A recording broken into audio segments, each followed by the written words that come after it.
Hello, and welcome to the M3 Bearcast. My name is Malcolm Travers. Male Media Mind is a grassroots organization dedicated to uplifting and unifying our community through dialogue, insight, creativity, and knowledge. And on this podcast, I summarize some of the more salient topics from my live stream on Wednesday on YouTube.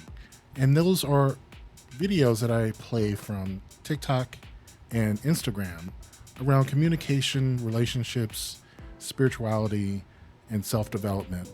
And my panel of Greg, Devon, and Swag comment on some of these topics, and I go into more detail. We talk about everything from our favorite villains to what it looks like to lose your religion, why sometimes it's difficult for people to accept the truth, why lies can be more comforting because it absolves you of any responsibility that is difficult for you to handle. We talk about how self-care comes before activism and why some people who are triggered by the news need to take care of themselves first before they decide to become activists. Comfort is cheap. It costs nothing to stay where you are. Come on, Black Jesus. Costs nothing to keep the same routine, the same job, the same safe choices. Comfort literally asks you for nothing. There's no risk, no sacrifice, no sleepless late nights of wondering if you made the right call. But calling is pricey. Calling is expensive. It demands everything comfort protects you from. It asks that you bet on yourself before the odds are clear. You take the harder path, even if the easy one is right in front of you. To disappoint people who want to see you stay small and safe.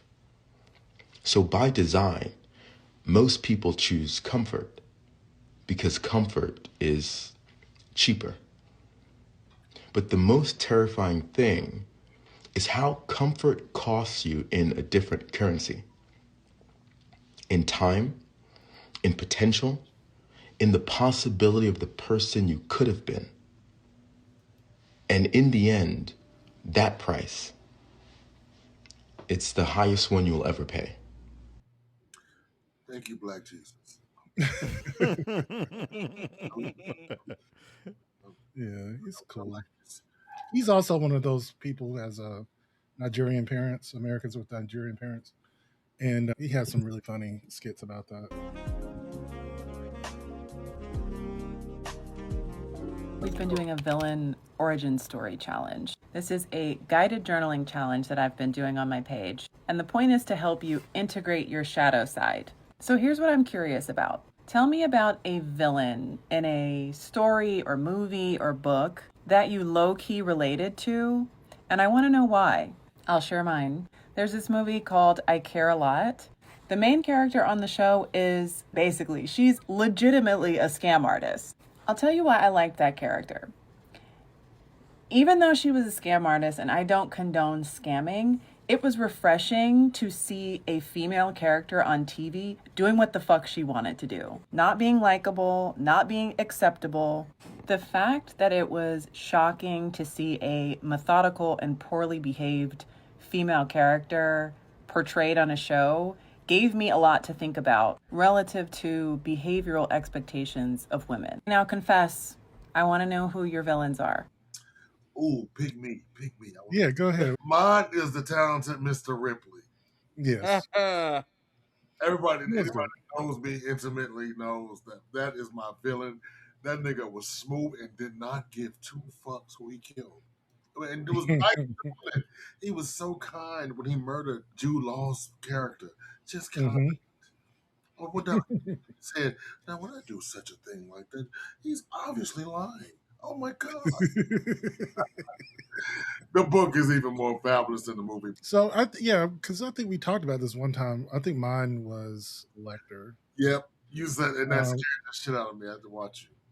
Yeah, but I mean Hannibal Lecter. The reason why is that he was the smartest person in the room.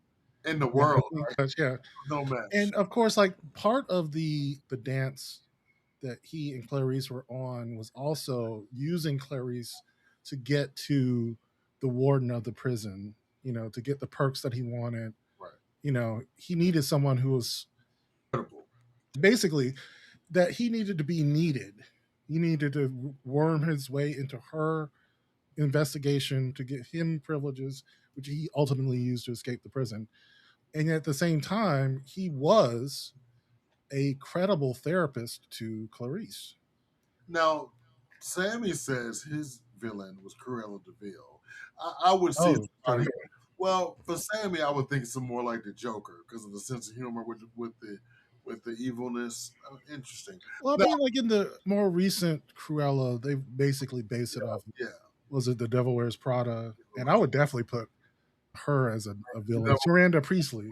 Yeah. Miranda would definitely be among my favorite villains. So wait, America wants to know, Swag, who is your favorite villain? Or what villain do you relate to the most? Probably Killmonger from Black Panther. Because he was a villain, but I understood why he was who he was. And at the end of the day, it was like he was just looking out for black folk, And not only that, he legit won, right? Like, technically, he did not kill T'Challa. Stop it.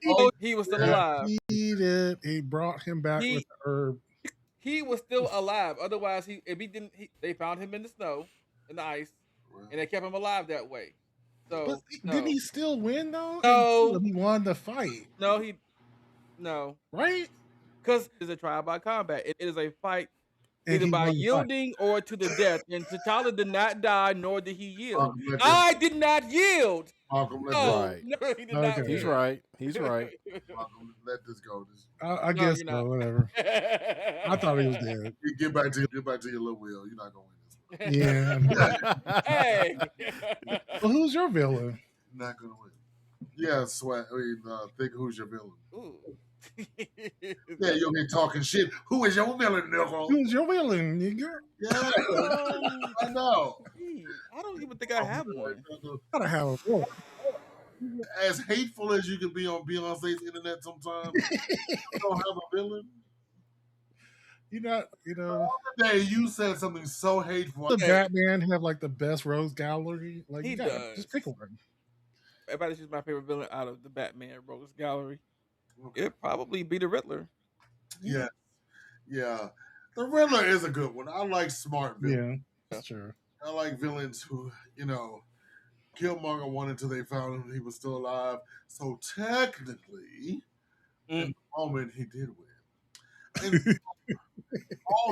Misery. Yeah, that's a great one. I like villains with duality. She's sweet, or even Mr. Collins.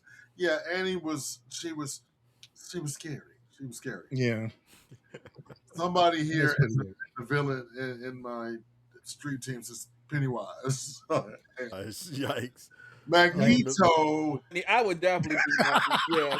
There we go. Yes. I would definitely be Magneto is really Magneto because the way people be acting sometimes, I just be like, y'all lucky I don't have that power. Especially Bo DeMayo's version of Magneto. Right. Strung up on that cross with a Speedo on. And not only that, Magneto, he seems like sympathetic. I think we skipped this. You all deserve to die. What Mr. Taylor said, Miranda. Oh. Awesome. Go ahead, wrote number 7. He said Miranda is awesome. Oh, yeah, Miranda Priestley. Yeah. I can't wait for the sequel because I didn't realize that there is a series of books. Yeah, series. The same people that own private prisons in the United States own these immigration detention centers.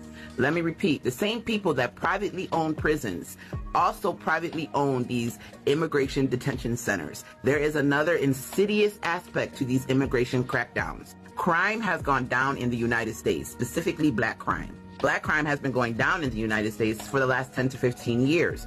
Without black crime, you cannot fill up these private prisons. You cannot fill up these private prisons. These owners of these private prisons cannot make their money. Not only that, but other companies use private prison workforce to pay these prisoners $1 a day to work at these companies and corporations. Well, if you can't fill up the private prisons for these companies to pay these prisons so that their workforce can work for these corporations and companies, what are they doing now? Well, apparently they are using immigrants that have been detained in these private immigration detention centers to work for these companies for $1 a fucking day. America does not know how to function without slave labor. America does not know how to function without exploitation and slave labor. Capitalism is exploitation of everybody else except for the elites. Because if you don't have any capital, you are not a capitalist. And I also want to add, they wanted to mass arrest Black Americans. That's why they keep trying to bait us into the fucking streets. If you mass arrest us, throw us into these detention centers or these prisons, here you go, slave labor all over again. Wage slavery is not enough for these elites. They need to exploit every single group and community in this country, including poor white folks and middle-class white folks. Because right now, middle-class white folks is disappearing quick as hell. Yeah. She better say that. She better. Yeah, she's absolutely right. And this is one of those ones that can sometimes sound like a conspiracy theory, but it's absolutely true. It's absolutely true. So, like, one of the sounding like a conspiracy theory is that, incentives drive behavior, right? And so if there is a company that's making money from imprisoning people, what happens when the crime rate goes down and the population in these prisons goes down? They make less money, right? And that is what's been happening over about the last almost 30 years, but precipitously since like 2012, 2013, somewhere around there, after we came out of the economic, downfall of 2008, we have seen a constant reduction in crime. Basically the recidivism rate dropped tremendously. Reform programs were working, like cities were actually implementing like education reform, job reform. And so it's ironic that their success becomes a problem, because that's what you've been trying to do all this time. It's like when you have said that you want to bring down crime, but bringing down crime actually hurts your donors. Unfortunately, everybody likes to make money. So it's just one of those things where there are certain things that should not have a financial incentive, and prisons are one of those things. Healthcare, another one. Like, we should not make healthcare. You shouldn't. There shouldn't be a moral quandary in solving sickness and making people healthy. It shouldn't cause to be something like, okay, if we do this thing, say like the idea of Ozempic, for instance, it's one of these things where it's like, oh my God, we might lose 40% of our patients due to, people just reducing weight and reductions in certain forms of illness. So what are we going to do? Like, they got to do something. So they actually are trying to make food that, bypasses the GLP-1 drugs. That is very insidious. Follow the incentives, follow the money. Yeah. Oh yeah. That's what capitalism is. It's a mechanism to get people to be incentivized to behave a certain way. Don't start to ignore the incentives when they don't start doing things that are immoral. Right. Exactly. Because if they work for our benefit, they will also work for our detriment. Yeah. Because they are moral neutral. They just get you to behave. The leopards ate their face. That's one of those things. Before, you didn't think it could happen to you, but it did. Yeah. The leopards ate. What's the song thing? Yeah.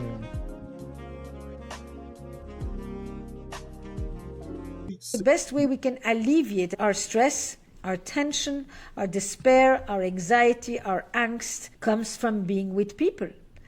One person, doesn't have to be people in the plural. This time of year, I've been going to places where I watch people sing together. And it is an incredible thing, because the resonance of unison, of voices that come together, is probably one of the, first of all, the more ancient and connective technologies that we have ever developed. You do not need to know the person next to you. You do not need to speak the same language as the person next to you.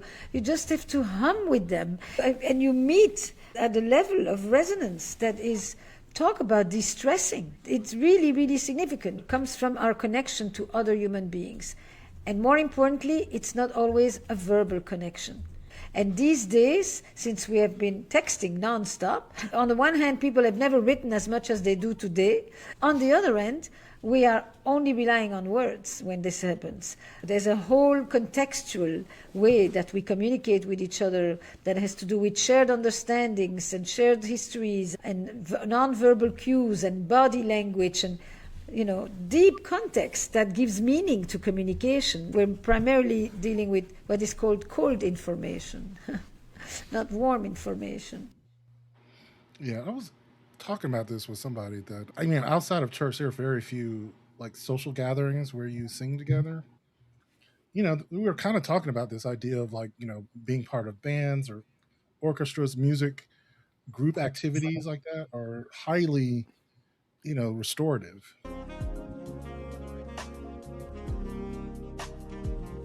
A lot of neurodivergent people want to save the world because they have not figured out how to save themselves. But you cannot have a revolution. You cannot lead nobody to freedom while you are still bound. And when I say bound, I mean you have to understand how to be able to tap into your body. You have to be able to understand how to regulate yourself. You have to be able to understand how to live in the 3D world. And when I say live in the 3D world, I mean outside of your head. You have to be able to move all the idealistic standards that you have about what the world should be and be able to actually embody what it is so that you can realize what your gifts are so you can contribute them in a way that will move society forward. I see so many comments from people that tell me, well, who is benefiting from my silence? Who is going to speak up if nobody else does? Who is going to say the thing? I have this keen sense of justice. I just have to say it. And sometimes I have to ask them, have you even eaten today? And I don't mean that to be funny. I mean that because I have gone through the challenges of trying to save systems, people, situations at my own demise.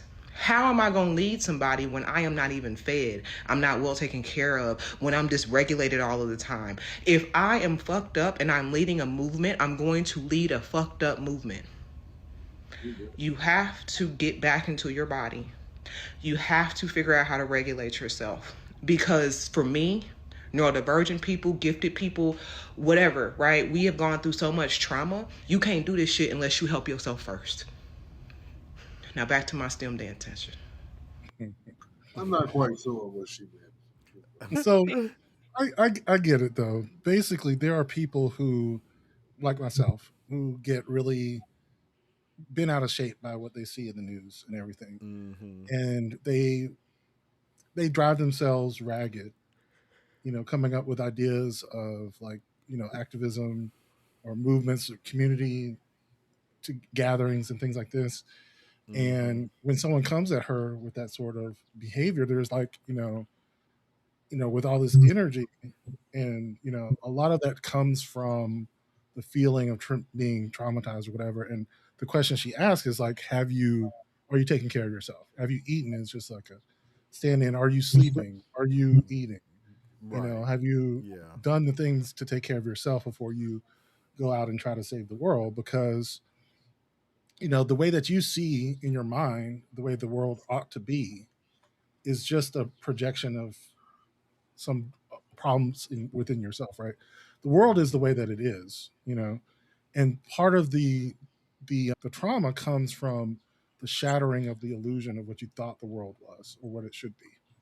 Right. And I think people who are sensitive, I'll just use that word, have to take care of themselves before they try to go save the world. Because, as you're saying, you don't make a fucked up movement if you're not yourself taken care of. Right. And you're the only one who can take care of you. True. Great. Mm-hmm. Over the years, I have been privy to all kinds of stories of trauma and survival. And I remember this one young lady in particular who had experienced abuse from a family member when she was younger. And she buried it in shame. And after a number of years of healing and growth, she finally worked up the courage to tell her mother what had happened to her. And her mother said, that's not true. She just flat out denied it. And her daughter was shocked that she was like, why don't you believe me? And they were going back and forth and things were escalating. And her mother said, because if that's true, I need to find a new place to live. Who do you think pays for this house? Who do you think helped put you through college? So that can't be true. And this woman was understandably devastated. But what sticks out to me in this hour is that her mother needed the lie because it served her better than the truth. Because truth requires conviction and courage. Truth requires a change in behavior, a changed nature. Truth comes with responsibility to act, to do. But if there's a palatable alternative, you don't have to do any of that.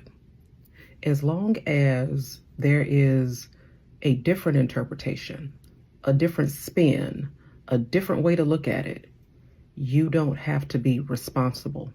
You don't have to change. You can remain neutral. And as you think about recent events and conversations with family members and co-workers and people who see things differently than you do, please know that the lie offers better amenities, that many of them need the lie because it serves them better than the truth. It's a harsh reality. It was the one I needed to hear. People are not going to hear the truth from someone when the lie serves them better. And, that lie connects them to certain people, connects them to certain communities. It gives them justification for their bad behavior. They don't have to confront all the horrible things they've said and done in the past. The lie just, we kind of do believe the things we want to believe. And it's just heartbreaking. That story was just poor daughter. I mean, it's such a common story, though.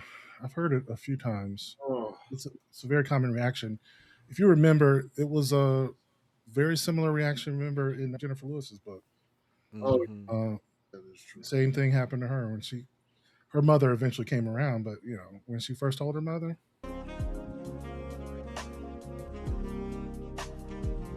The lie of just be yourself. Every time I post about being strategic at work, when I talk about how to manage up or navigating politics or how to position yourself, inevitably, someone shows up in the comments with the same advice. Hey, you're just overcomplicating things. Just tell people to be themselves.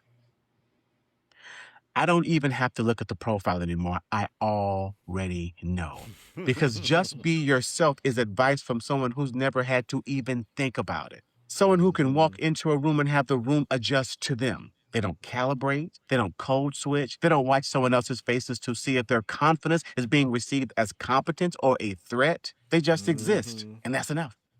Must be nice. Now, for the rest of us, we learn early that being yourself comes with a cost. That same behavior that gets one person promoted can get another person pulled into HR. That your tone, your hair, your name, your very presence can become a problem even before you open up your mouth. I was a vice president of a national company, led the entire L&D function, and I still got reported for holding my ground in a meeting that I was running. And not because I was wrong, but because someone felt uncomfortable with a Black man who did not back down. So no, I was never just myself in those rooms. I was myself and strategic. I was myself and measured. I was myself and aware of every signal I was sending because nobody was going to give me the benefit of the doubt. And here's what I need you to understand.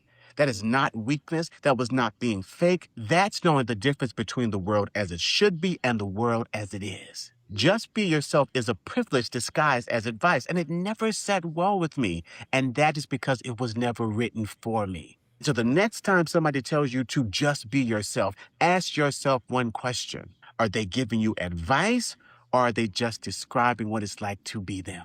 So yes, be yourself, but don't be naive about it. Know the room, know who's watching, and know that your excellence alone won't protect you. Or your strategy will. so that you can get in a position where you can actually start changing how the rooms work from the inside, so that the people coming up behind you don't have to play the same games that we had to.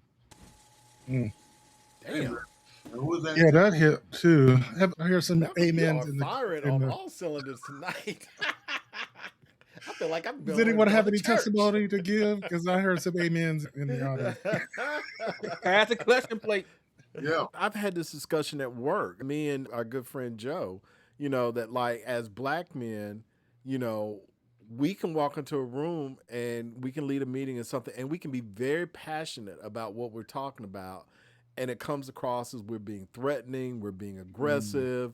Why are you so angry? Why are you yelling? And all this other kind of stuff. But when our white counterparts do it, it's seen as oh, well, they're just passionate. You know, they have a love for what they do, and they're just very passionate about what it is they're doing. It's like, well, so am I. Kiss well, my no, you're just passionate ass, aggressive. but- Yeah. So yeah, I totally get Yeah, where he's just coming. yeah, bitch, whatever. Funny how that That's works, true. right, Thick? I was almost fired for my passion. Yeah. Because a clear person in the room didn't like the way I said it. But you know what I Right. did? I said, fire me. I said, bitch just want my job. And she said it in the email. You know what I mean? So, Right. I mean, you have to be careful as a black person, especially if you're male.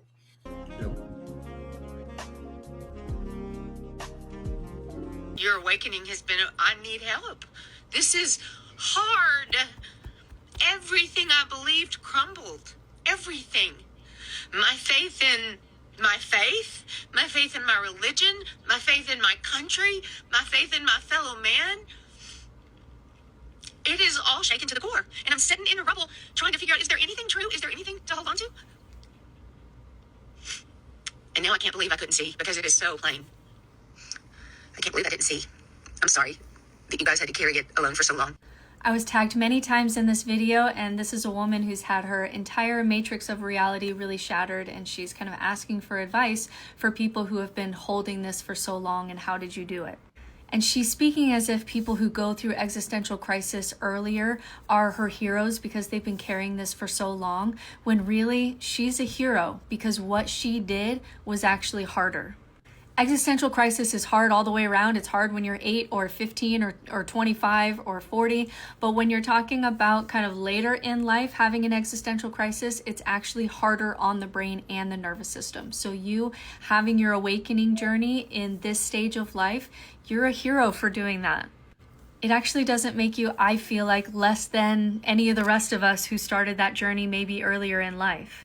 Because when you have an existential crisis in your teens or your 20s, your brain is still highly plastic. It's used to uncertainty. You're experiencing with narratives. You're experiencing with different identities. And that is normal for the brain to go through in that age. Now, changing your brain and having an awakening journey when your identity is consolidated for decades is actually incredibly difficult. And you should be proud of yourself. So you asked for advice, and I'll just give you my advice just from hearing your story for a few minutes. My heart really goes out to you. I think it's really beautiful and brave and amazing what you're doing. And don't discount the work that you're doing just because you feel like you're a little older than everyone else, because what you're doing is so much harder. So my advice is to kind of take this in 2 chunks. And the first thing that's usually the most helpful to do is have a period of grief and mourning. So we're not going to think about right now what is ultimately true or who am I or how do I rebuild. Let's work on having a funeral for all that you lost. Really have a chapter dedicated to grief and to anger and to feeling it and to writing things down and having a funeral for the you who never got to be, or how awful it is to feel like so much of your life was built on a lie and how much you lost. Same as if you experienced a death in the family and you just want to move on. Like, you've got to go to the funeral first. You've got to cry first. You've got to visit the grave first before you can do, I want to move forward. So I really love that not only are you brave enough to take this kind of awakening journey in this stage of life, but that you're being really open about your grief. And I really commend you for that. And just really lean into the grief and the anger and what you feel like you've lost, and write it out and ritualize it as much as you can and allow your body to move through those emotions. And then when you feel like some of that has alleviated, maybe the tears aren't as present, and you feel like, okay, what now? That's when we start talking about rebuilding. And we can start reframing this experience as, I'm so grateful that I got to have some chapters in my life where I got to explore who I really am before people told me what I was or what I should be. And this could lead into a very beautiful part of your life. And maybe nothing is true, but we can, at least from the inside out, start to ask questions about what makes you feel meaning, what makes you feel connected, what makes you feel awe, what makes you feel like you're glad that you got to experience existence. Who are you underneath these layers of, these performative layers of who you thought you should be? And that's an exciting phase of life. The suffering will still be there, but there will be beauty too, and deep friendships too, and exciting explorations too. And you're growing big enough to hold all of it. So rather than thinking, how have younger people carried this so long, realize that there is kind of a hidden advantage of an early existential crisis. It gives your brain time to adjust to it and be able to hold all of that and also the good things of life too. Whereas you are having to go through a lot more cognitive disintegration and breakdown because you did have a formed identity. So give yourself some credit. And my hope is in a couple years, as some of that grief starts to be less tender, that it will open up new opportunities and new experiences and new ways of being, that you will look back and say that was really hard, but it was worth it. That's one of the things I think we were talking about, this grief periods that we go through. It's so tempting to want to get through it and be done with it. But it doesn't help anyone to skip that process of really being angry, of really mourning what's lost, of really not skipping over it, but actually metabolizing it. I think that's the word I want to use. Like, it is like a fuel that can fuel new discoveries and things, a new chapter in your life, whatever it may be. But to like skip that process means you don't really have the energy, the fuel to really do the work that it's going to take to rebuild whatever it is this new chapter in your life is going to be. Because I think that's really what a lot of mourning is like. What is the future going to look like? Because something in your life has changed so drastically that the future part of your life is not going to look like what you thought it was going to be. Right.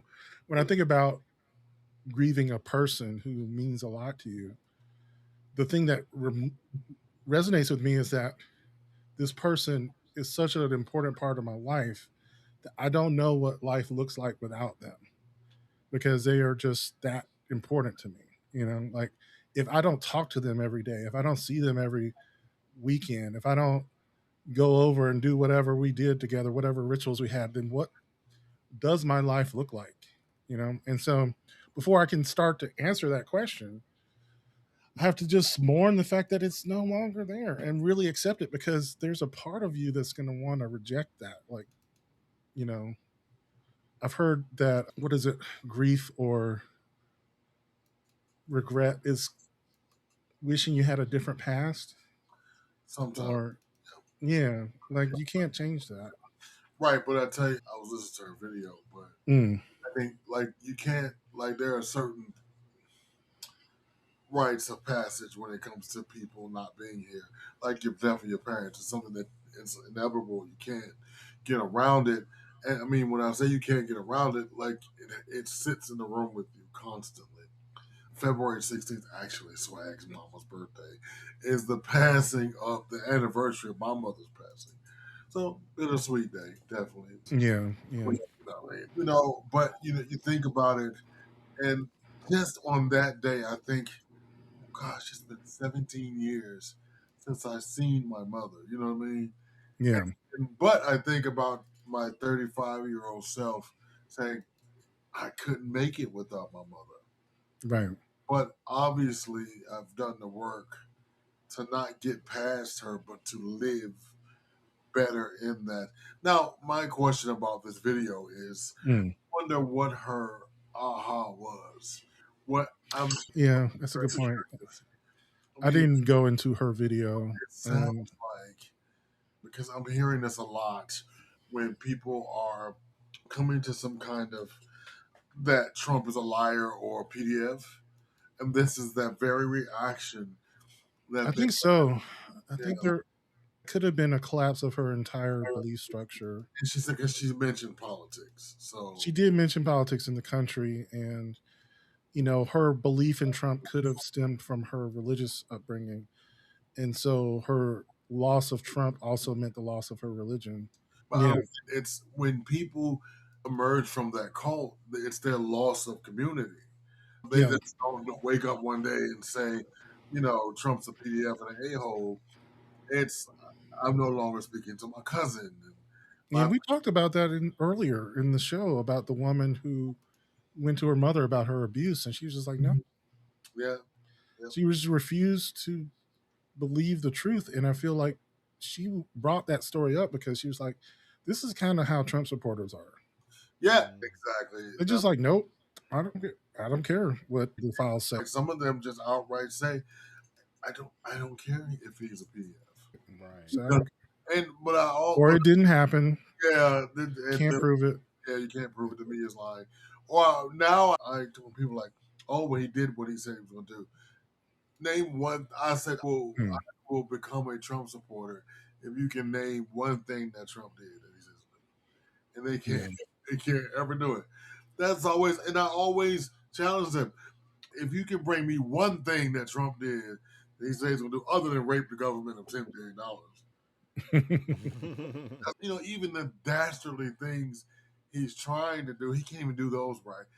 And Malcolm and I laugh about this all the time. Our biggest fear back in last November of 24, when he allegedly won, was, my God, now he knows how to do this.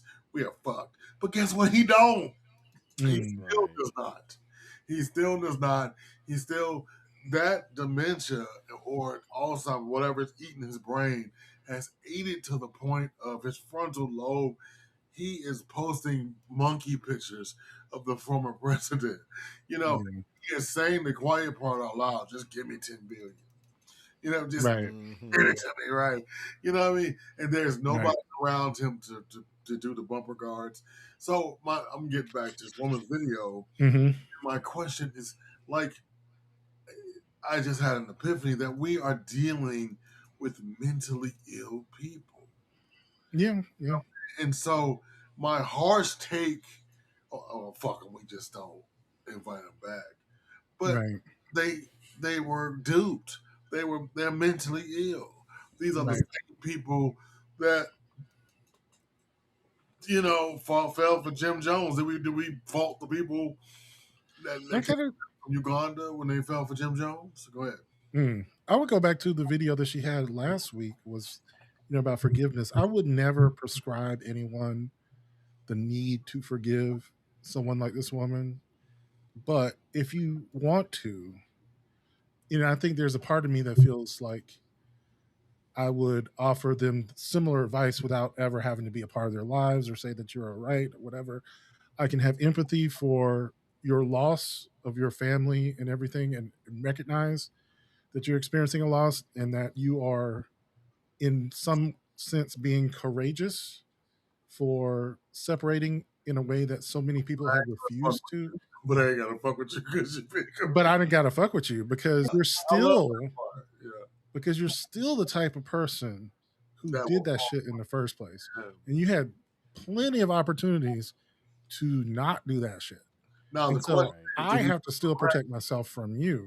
Right, but the question I can still also be the type of person who has empathy and say, like, I understand you're grieving something, and and he took a lot from all of us, right? Because it's not all your fault, right? A lot of this is the fact that he is a piece of shit who duped a whole bunch of people and sold a lot of bullshit to people. And, the anger is more credibly directed at those assholes, not her. Right. That's how I feel. And so you're absolutely correct. And that'll do it for this episode of the M3 Bearcast. If you would, consider becoming a patron at patreon.com/mailmediamind. You can also visit mailmediamindlive.com. There you'll find links to all of our social media where you can also subscribe and hit the bell button so you'll be notified when we record live. Again, thank you for listening, and I will catch you in the next episode. Peace.